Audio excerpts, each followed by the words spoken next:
Hey guys, thanks for joining. So today we're going to study 4 sets of words that are very confusing in English. So let's see.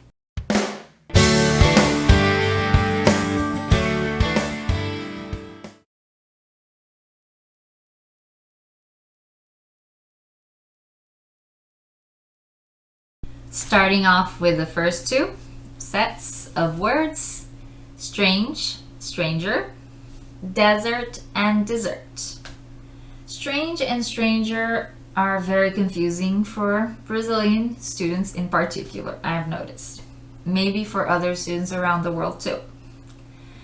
So let's say strange is something weird, something odd that you normally don't see it very often. Uma coisa estranha. Algo estranho, strange. No R, just strange. And stranger, uma pessoa estranha. Someone you don't know. Someone on the street, walking down the street, is a stranger. And let's see an example. So I was driving down the street and I pulled over to ask for directions, and I asked a stranger. That's it. A stranger walking by. And something strange is, for example, let's say, I think it's strange when people don't call back. Another example. So, estranho, algo estranho, strange.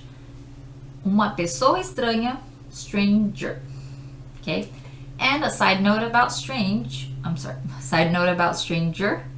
is that stranger is also the comparison of the adjective strange.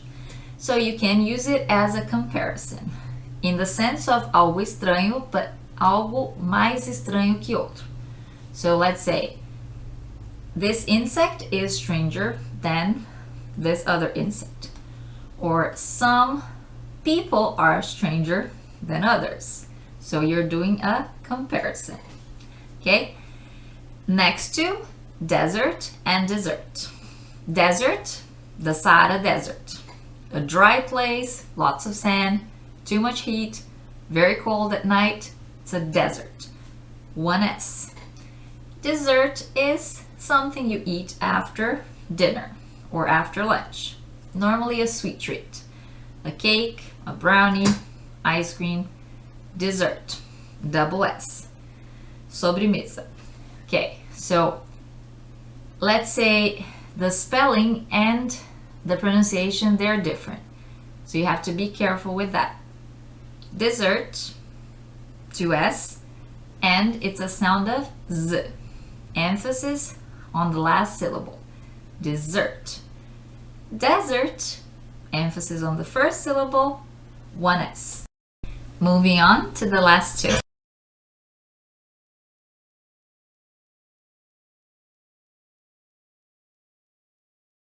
So moving on to the last 2. Boring, annoying, particular, and private. Okay, these are winners. I've encountered many misconceptions like over these 2 sets of words, students getting them confused because of the translation specifically to Portuguese. So let's say boring and annoying have the exact same translation in Portuguese. So chato, it means chato. But in English there's a difference between the two of like in which context to use. So first one, boring.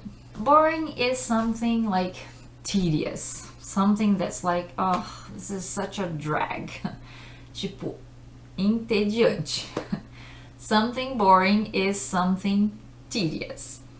And annoying, on the other hand, is irritating, something that is chato no sentido de irritante.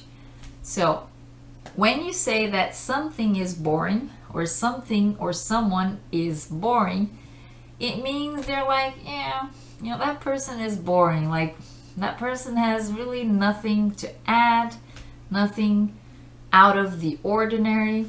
It's just like a ordinary person. a boring person with not much to talk about, not a good conversationalist.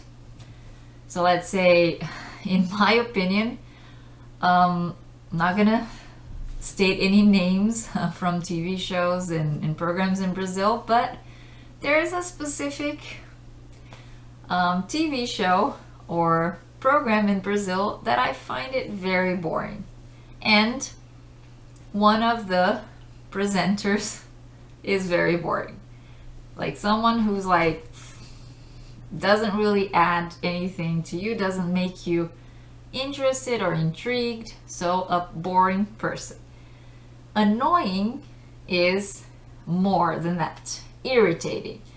So let's say traffic can be very annoying and it can really get on your nerves, it can really irritate you.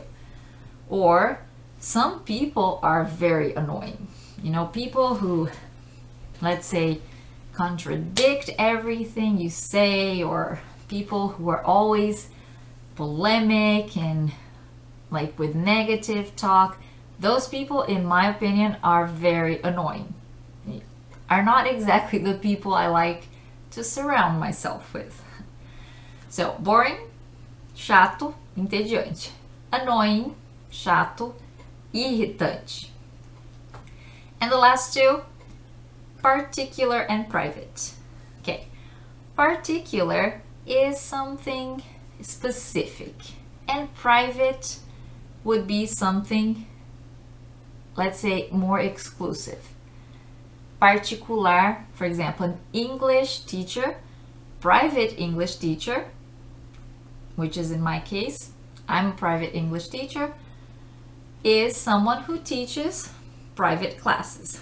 Not in big groups, sometimes in groups of 3, but it's a private class. And particular is something specific. For example, I love that particular restaurant down the street. Specific restaurant. And I've heard a lot of students say particular teacher. It does not exist. So you would say private teacher, private classes, particular restaurant, particular food. Let's say I don't have a preference of food, then you don't really like anything in particular. So if you have a preference, you say, oh, I love dark chocolate in particular. Particularly dark chocolate. That's it for today. So I hope you guys enjoyed this episode. There's going to be more to come about expressions of the day, phrasal verbs, among others. I have a big list here, so I'll see you next time. Bye.